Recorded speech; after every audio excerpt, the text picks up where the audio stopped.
Kung ano nangyari sa lola mo? Alam mo nung part 2, panahon ng hapon, nagahasa ang lola ko.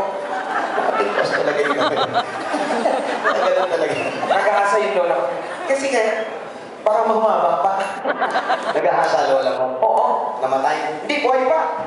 Naging malibog ang lola ko. Ano naging malibog? Ikaw ba naman mag-aasa ng sa banal yung hapon? Ayun, naging malibog ang lola ko. Pag nasa mall kami, pag nilakasan ko siya, tapos may makita lang siya parang hapon, sasabihin sa akin, Ako, ituwan mo ako, may hapon.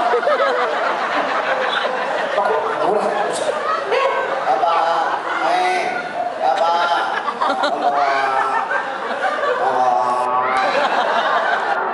please, tulungan niyo naman kami.